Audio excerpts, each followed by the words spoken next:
पहली दफा नहीं हो रहा यार, पिछले 4 साल 6 साल से पेश हो रहे हैं।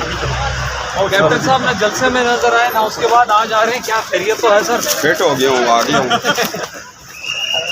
तो जलसे में ही नजर आए, हजारा की क़यादत की क्या वजह? आप कुछ भी नहीं आए।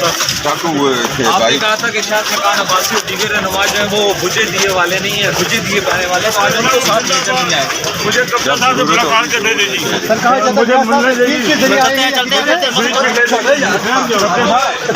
कैप्टन साहब जिंदाबाद।